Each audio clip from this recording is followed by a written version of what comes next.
Good morning. Welcome to Morning Edition. Headlines చూద్దాం. రాష్ట్ర గీతంగా జయ జయ హే తెలంగాణ. తెలంగాణ ఆవిర్భావ వేడుకలకు ఏర్పాట్లు.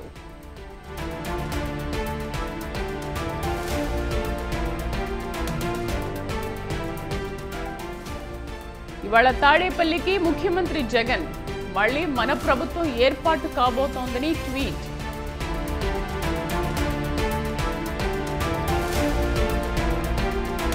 నేడు ఇందిరా పార్క్ దగ్గర తెలంగాణ బీజేపీ ధర్నా. ఫోన్ ట్యాపింగ్ కేసును సిబిఐకి ఇవ్వాలని డిమాండ్.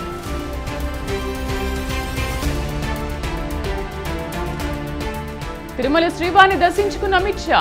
మధ్యాహ్నం ఢిల్లీకి తిరుగు పయనం.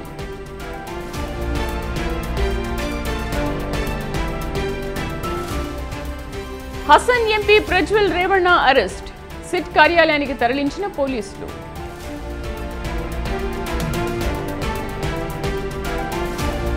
హుష్మనీ క్రిమినల్ కేసులో దోషిగా ట్రంప్. 34 అంశాల్లో దోషిగా నిర్ధారణ.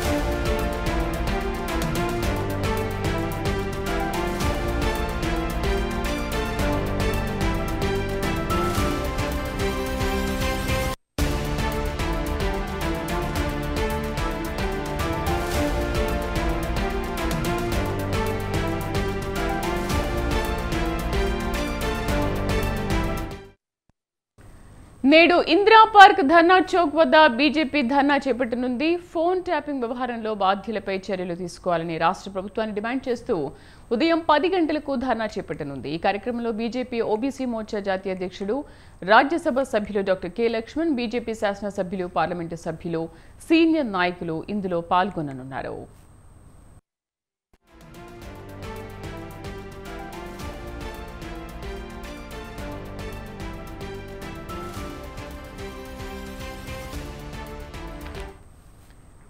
మాజీ సీఎం కేసీఆర్ ఆదేశాల మేరకే ట్యాపింగ్ జరిగిందని బీజేపీ ఆరోపించింది. ప్రస్తుత ప్రభుత్వం కీలక వ్యక్తులపై చర్యలు తీసుకోవడం లేదని బీజేపీ నేతలు విమర్శించారు. బిఎల్ సంతోష్ను టార్గెట్ చేయడంపై బీజేపీ నేతలు సీరియస్గా ఉన్నారు.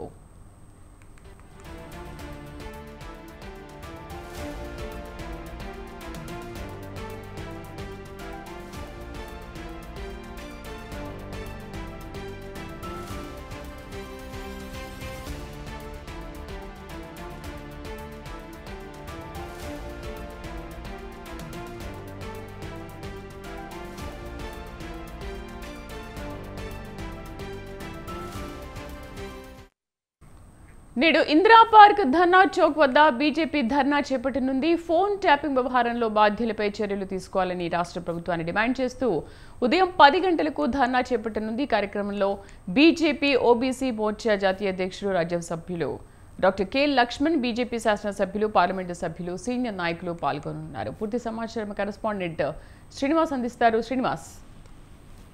శ్రీదేవి ఈ రోజు ఇందిరా పార్క్ దగ్గర బీజేపీ ధర్నా నిర్వహిస్తుంది. ముఖ్యంగా గత ప్రభుత్వంలో ఫోన్ ట్యాపింగ్ వ్యవహారాన్ని సిబిఐకి అప్పగించాలని, అదే విధంగా బాధ్యులపై చర్య తీసుకోవాలని డిమాండ్ చేస్తూ ఓబీసీ మోర్చా జాతీయ అధ్యక్షులు, రాజ్యసభ సభ్యులు డాక్టర్ లక్ష్మణ్ ఆధ్వర్యంలో ఈ ధర్నా నిర్వహిస్తున్నారు. ప్రధానంగా ఫోన్ ట్యాపింగ్ వ్యవహారంలో రాష్ట్ర ప్రభుత్వం పూర్తిగా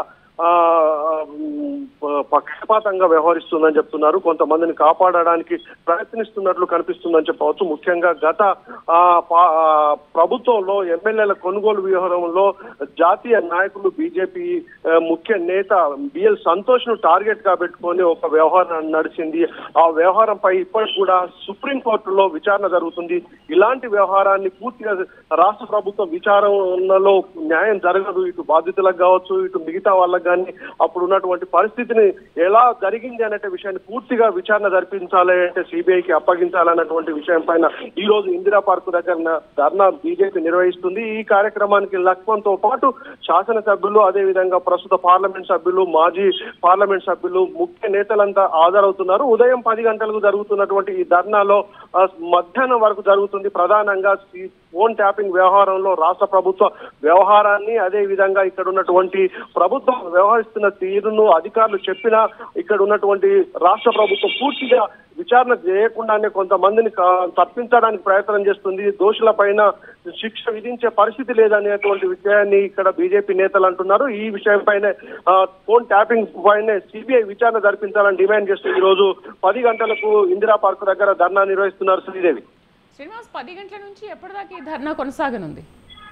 ముఖ్యంగా ప్రభుత్వం అంటే ఇటు పోలీస్ శాఖ అనుమతి ఇవ్వలేదు అన్నటువంటి విషయాన్ని చెప్తున్నారు. అయితే తాము కోర్టు ద్వారా కానీ లేదు అంటే శాంతియుతంగా ఈ నిరాహార దీక్ష చేస్తున్నాం. ఉదయం 10 గంటల నుండి మధ్యాహ్నం 3 గంటల వరకు ఈ ధర్నా నిర్వహించే అవకాశం ఉంది. ముఖ్యంగా ఇప్పటికే పోలీసు అధికారులకు వాళ్ళు బీజేపీ నేతలు తమకు అనుమతి ఇవ్వాలని దరఖాస్తు చేసుకున్నారు. అయితే ఇప్పటి వరకు కూడా వాళ్ళకి పోలీసు అధికారుల నుండి ధర్నా నిర్వహణకు అనుమతి రాలేదు. ఒకవేళ అనుమతి వచ్చేదంటే సాయంత్రం వరకు కూడా ఈ ధర్నా నిర్వహించే అవకాశం ఉందని చెప్పవచ్చు.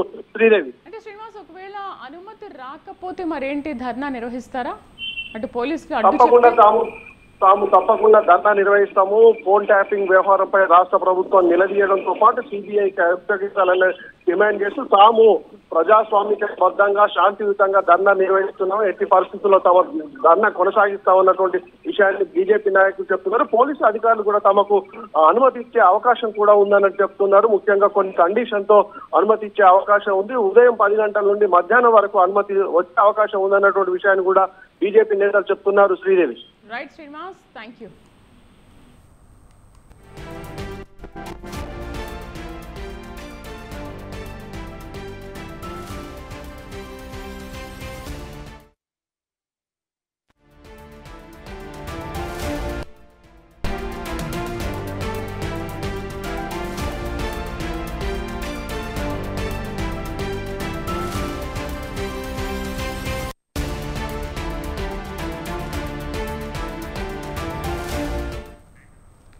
తెలంగాణ రాష్ట్ర ఆవిర్భావ దశాబ్దోత్సవాలకు మాజీ ముఖ్యమంత్రి బీఆర్ఎస్ అధినేత కేసీఆర్ ను ప్రత్యేకంగా పిలవాలని ప్రభుత్వం నిర్ణయించింది. ఈ మేరకు ఆయనకు అందించే ఆహ్వాన పత్రికపై సీఎం రేవంత్ రెడ్డి స్వయంగా సంతకం చేశారు. జూన్ 2న ఉదయం 10 గంటలకు సికింద్రాబాద్ పరేడ్ గ్రౌండ్స్ లో నిర్వహించే అధికారిక కార్యక్రమంలో పాల్గొనాలని ఆ లేఖలో కోరారు.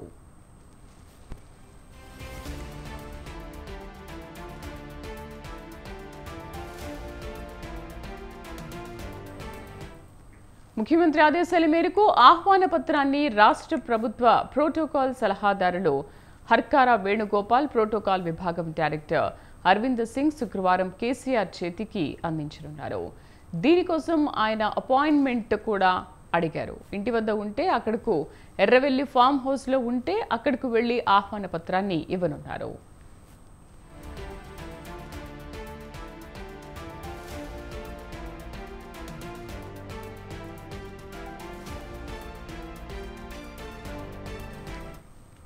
తెలంగాణ రాష్ట్ర ఆవిర్భావ దశాబ్దోత్సవాలకు మాజీ ముఖ్యమంత్రి బీఆర్ఎస్ అధినేత కేసీఆర్ ను ప్రత్యేకంగా పిలవాలని ప్రభుత్వం నిర్ణయించింది. మేరకు ఆయనకు అందించే ఆహ్వాన పత్రికపై సీఎం రేవంత్ రెడ్డి స్వయంగా సంతకం చేశారు.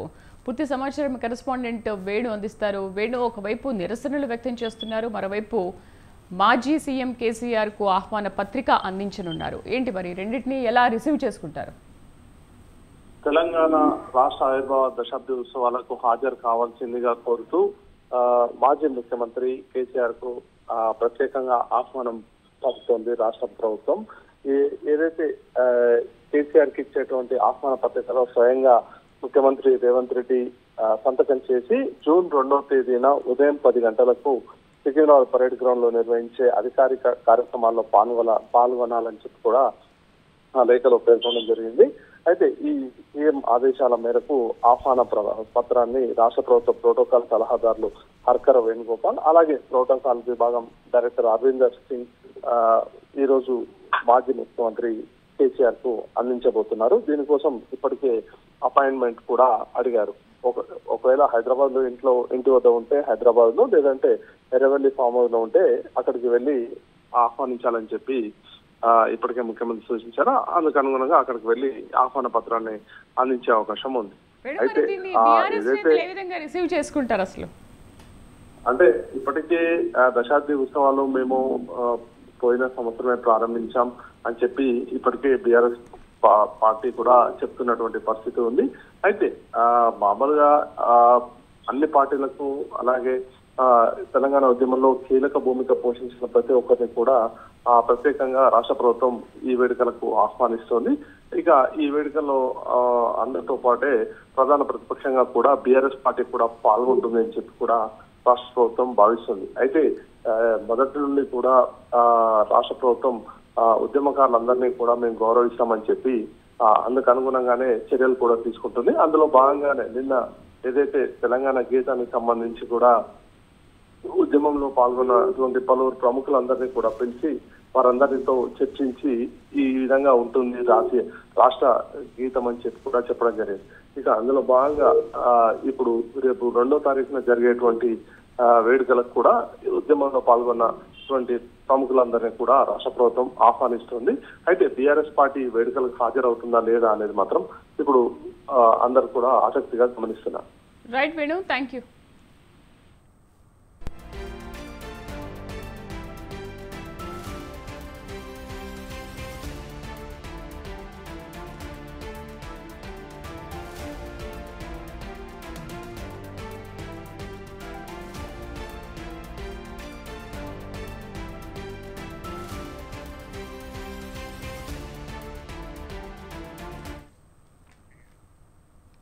రాష్ట్ర ప్రభుత్వ కొత్త చిహ్నం విషయంలో తెలంగాణ సర్కారు పునరాలోచనలో పడిందా? సాంకేతిక కారణాలే లోగో విడుదలకు అడ్డంకిగా మారాయా? రాష్ట్ర చిహ్నానికి కేంద్ర హోంశాఖ అనుమతి తప్పనిసరా? జూన్ 2న కొత్త లోగో రావడం కష్టమేనా? లోగో విషయంలో అసలేం జరుగుతోంది? Watch it.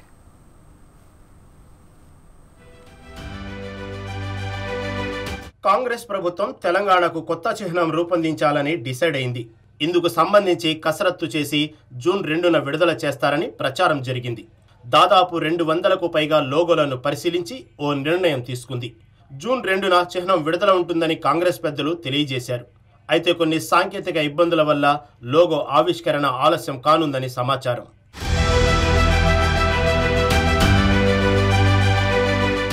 రాష్ట్ర చిహ్నం మార్చాలంటే కేంద్ర హోంశాఖ అనుమతి తప్పనిసరి.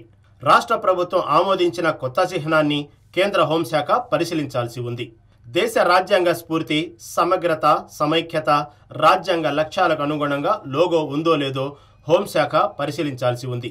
లోగోపై అభ్యంతరాలను సైతం స్వీకరించాల్సి ఉంది.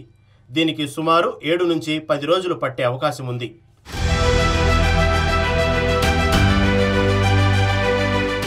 టీఎస్ నుంచి టీజీగా మార్చడానికే 10 రోజుల సమయం పట్టింది. అలాంటిది చిహ్నం మార్పులు చేర్పులు చేయడం, మరోవైపు విపక్షాల విమర్శలు చేసిన నేపథ్యంలో మరికొంత సమయం పట్టే అవకాశం ఉంది. దీంతో పాటు అవసరమైన మార్పులు చేర్పులను కేంద్రం సూచించే అవకాశాలున్నాయి. గతంలో కేసీఆర్ ప్రభుత్వం రూపొందించిన లోగోను కేంద్రం ఆమోదించడానికి ముందు కొన్ని సవరణలు సూచించింది. సవరణలు చేసిన తర్వాతే అధికారికంగా కేంద్రం గెజెట్ విడుదల చేసింది. అన్ని అంశాలపై క్లారిటీ ఉంటేనే లోగోకు కేంద్ర హోంశాఖ అనుమతి ఇస్తుంది. అయితే హోంశాఖ అనుమతి ఎప్పటిలోగా ఇస్తుంది అనేది స్పష్టత లేదు.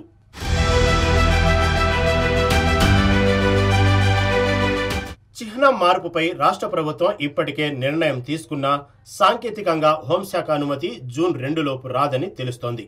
ఇదే ఆలోచన ఉన్న రాష్ట్ర ప్రభుత్వం జూన్ 2న లోగో విడుదల నిర్ణయాన్ని వాయిదా వేసుకున్నట్టు తెలుస్తుంది.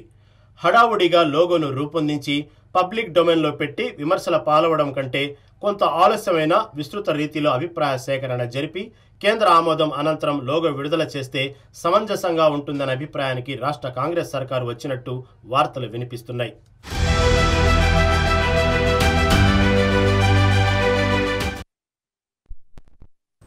अब की बार 400 पार, तीसरी बार మోదీ సర్కార్. లోక్సభ ఎన్నికలకు బీజేపీ నినాదాలు ఇవి. అంతేకాదు ఇండియా కూటమికి ఈసారి 40 సీట్లకు మించి రావని అంటున్నారు కమలం నేతలు. దీంతో ఇప్పుడు సరికొత్త అనుమానాలు తలెత్తుతున్నాయి. ఓట్ల లెక్కింపులో అవకతవకలకు పాల్పడి ప్రజా తీర్పును ఏమైనా మార్చే కుట్ర జరుగుతోందా అన్నదే ఇక్కడ కొందరి డౌట్. ఇదే విషయంపై 120కి పైగా వివిధ రకాల పౌర సంఘాలు, సంస్థలు ఆరోపించడం, దేశవ్యాప్తంగా ఉన్న రిటర్నింగ్ అధికారులకు లేఖలు రాయడం సంచలనం సృష్టిస్తోంది. ఈ నేపథ్యంలోనే అసలు ఎందుకు ఈ పరిస్థితి అన్న వాదన తలెత్తుతోంది.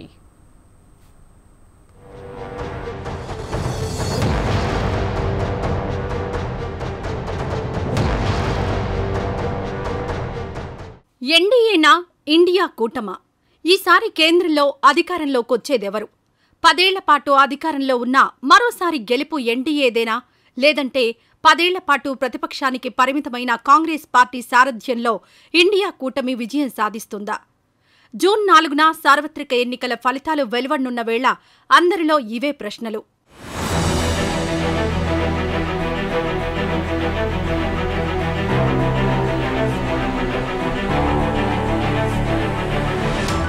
వాస్తవానికి లోక్సభ ఎన్నికల్లో మరోసారి కూడా కేంద్రంలోని మోడీ సర్కారే అధికారంలోకి రావచ్చన్న అంచనాలు ఎన్నికల ముందు వరకు వినిపించాయి అన్ని సర్వేలు. ఇక బీజేపీ అయితే ఏకంగా భారీ నెంబర్ కూడా చెప్పేసింది. స్వయంగా ప్రధాని మోడీయే పలు సభల్లో కమలానికి సొంతంగా 370 సీట్లొస్తాయని ప్రకటించారు. కూటమి పరంగా చూస్తే ఎన్డీఏకు 400 సీట్లు గ్యారంటీ అని ఘనంగా ప్రకటించారు కూడా. भाजपा एनडीए को तो 400 पार आप करा ही देंगे, लेकिन इस चुनाव में लिख के रखिए, ये कांग्रेस के जो शहजादे हैं ना,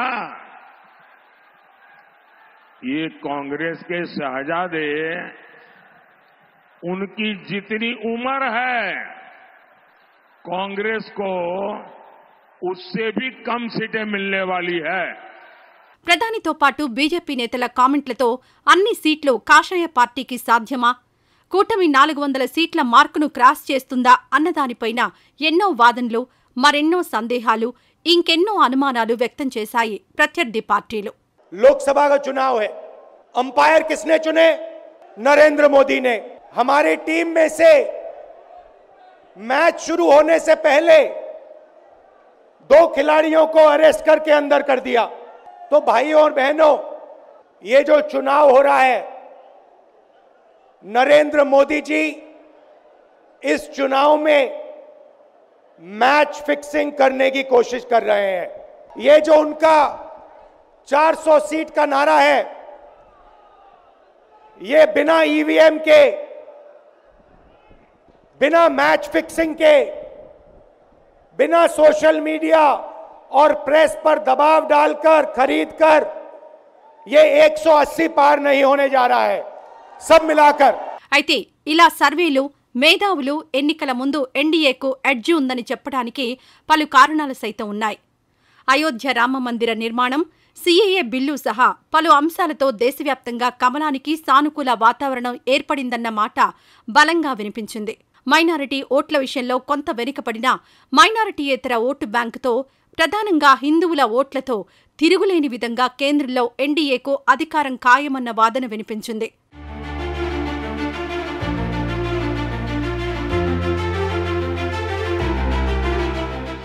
ఇలా ఎన్నో అంచనాల మధ్య సార్వత్రిక ఎన్నికల పోలింగ్ ప్రారంభమైంది.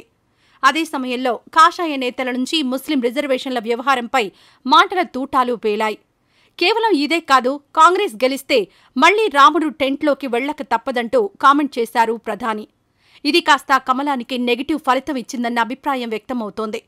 స్వయంగా ప్రధాని స్థాయి వ్యక్తే ఇలాంటి వ్యాఖ్యలు చేయడంతో ఏదో మూల బీజేపీకి తాను నిర్దేశించుకున్న లక్ష్యం నెరవేరదేమోనన్న ఆందోళన ఒక్కో విడత జరిగే కొద్దీ మొదలైందన్న వాదన వినిపించింది.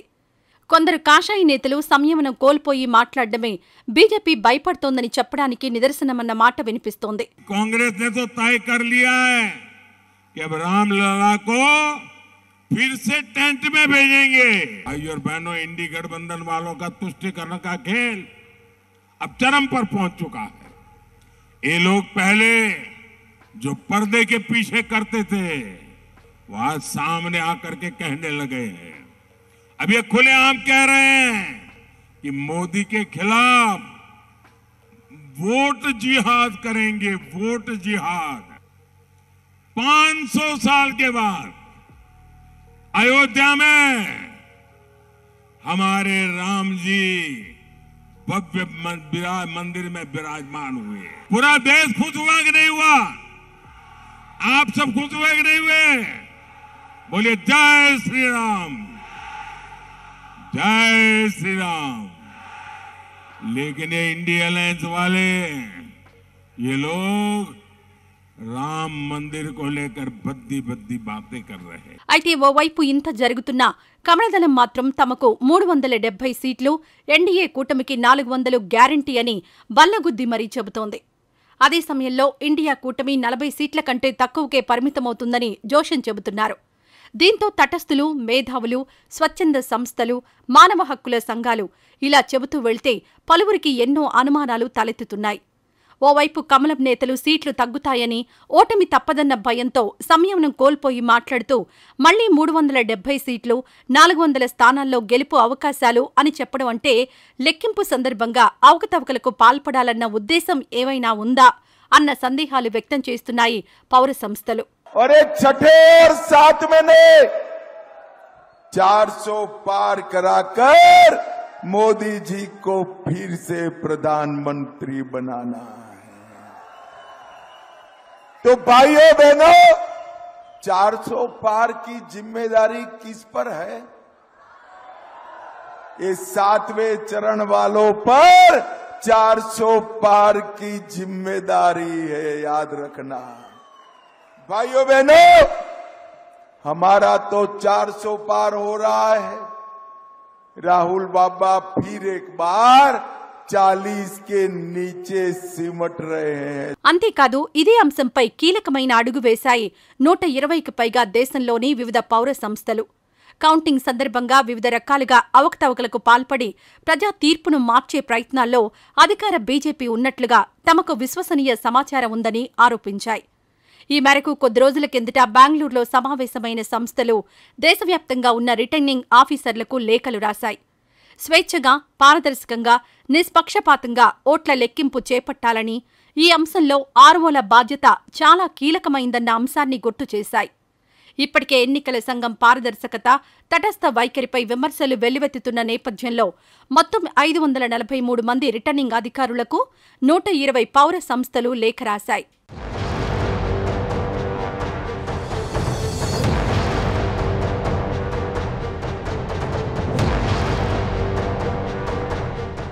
ఈ లేఖను రాసిన వారిలో తీస్తా సతల్వాడ్, పరకాల ప్రభాకర్, మాజీ IAS Devasahayam, retired major general Om Bathkhare, Ravi Joshi, Franco Thomas, Noor Sridhar సహా పలువురు ఉన్నారు. బెంగళూరులో జరిగిన ఈ భేటీలో ఇండియా కూటమికి చెందిన కొన్ని ప్రతిపక్ష పార్టీల ప్రతినిధులు సైతం హాజరయ్యారు. ఇప్పటికే ఎన్నికల సందర్భంగా కొందరు నేతలు ఎలక్షన్ కోడ్ ఉల్లంఘిస్తున్నా ఈసీ వారిపై పెద్దగా చర్యలు తీసుకోవడం లేదని, ఈ విషయంలో ఎలక్షన్ కమిషన్ వైఖరి అధికార పార్టీ నాయకులకు కొమ్ము కాసినట్లుగా ఉందని ఆరోపించారు.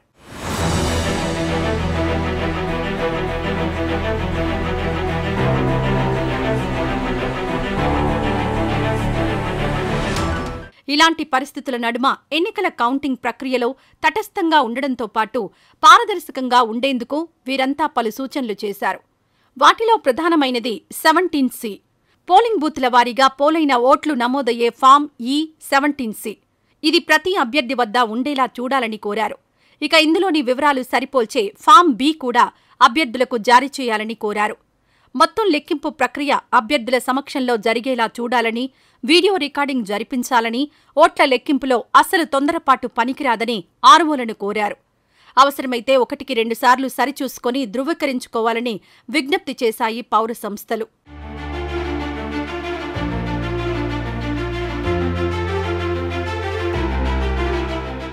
ఓవైపు కాషాయ పార్టీ గెలుపు విశ్వాసం, మరోవైపు పౌర సంస్థలు రిటర్నింగ్ అధికారులకు లేఖ రాసిన నేపథ్యం ఇలా ఎటు చూసినా జూన్ 4న జరగబోయే కౌంటింగ్ అందరిలోనూ ఉత్కంఠ రేపుతోందనే చెప్పాలి.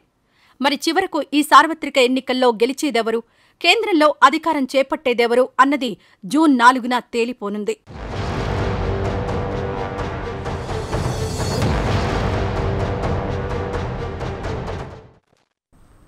లైంగిక ఆరోపణలు ఎదుర్కొంటున్న జేడీఎస్ ఎంపీ ప్రజ్వల్ రేవಣ್ణ మొత్తానికి అరెస్ట్ అయ్యారు. బెంగళూరు పోలీసులు అర్ధరాత్రి దాటాక అరెస్ట్ చేశారు. జర్మనీ నుంచి బయలుదేరిన ఆయన బెంగళూరులోని కెంపగౌడ అంతర్జాతీయ విమానాశ్రయంలో దిగిన వెంటనే సిట్ అధికారులు అదుపులోకి తీసుకున్నారు. భారీ భద్రత నడుమ సిట్ కార్యాలయానికి తరలించారు.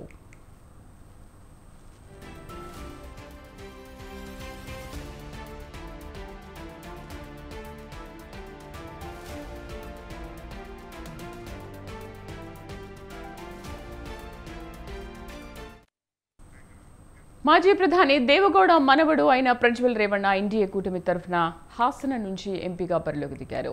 పలువురు మహిళలపై ఆయన లైంగిక దాడి చేసినట్లు వీడియోలు సోషల్ మీడియాలో వైరల్ కావడంతో ఆయన ఏప్రిల్లో దేశం విడిచి పరారయ్యారు. ఇప్పటివరకు రేవಣ್ಣపై 3 కేసులు నమోదయ్యాయి. 4 సార్లు నోటీసులు, 1 arrest warrant, blue corner, red corner నోటీసులు జారీ అయ్యాయి. దౌత్య పాస్పోర్ట్ రద్దు చేసేందుకు కేంద్ర విదేశాంగ శాఖ చర్యలు చేపట్టింది. విచారణకు హాజరు కావాలని ఆయన తండ్రి రేవಣ್ణ, మాజీ ముఖ్యమంత్రి కుమారస్వామి, మాజీ ప్రధాని దేవగౌడ బహిరంగంగానే కోరారు. ఈ నేపథ్యంలో తనపై నమోదైన కేసుల విచారణకు సహకరిస్తానని, ఈ నెల 31న సిట్ ముందు హాజరవుతానని ఇటీవల వీడియో సందేశంలో రేవಣ್ణ పేర్కొన్నారు. మరోవైపు బెంగళూరు కోర్టులో రేవಣ್ಣకు ఎదురుదెబ్బ తగిలింది. ఆయన ముందస్తు బెయిల్ పిటిషన్ను ప్రజాప్రతినిధుల ప్రత్యేక కోర్టు తిరస్కరించింది.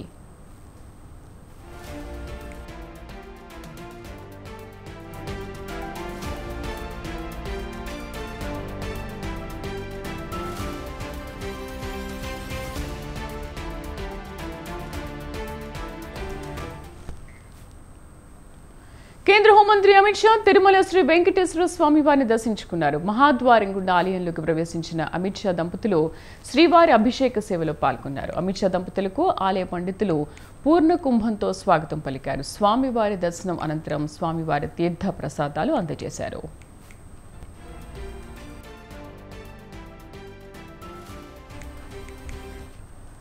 దేశంలో సార్వత్రిక ఎన్నికల నేపథ్యంలో గత కొద్ది రోజులుగా అమిత్ షా విస్తృతంగా ఎన్నికల ప్రచారం నిర్వహించారు. కశ్మీర్ నుంచి తమిళనాడు వరకు పర్యటించిన ఆయన ఎన్నికల ప్రచారం ముగియడంతో నిన్న సాయంత్రం తిరుమలకు చేరుకున్నారు. రాత్రికి బకుళామాత అతిథి గృహంలో బస చేశారు. ఇవాళ ఉదయం శ్రీవారిని దర్శించుకున్నారు. నేటి మధ్యాహ్నం తిరుమల నుంచి తిరిగి ఢిల్లీకి వెళ్లనున్నారు.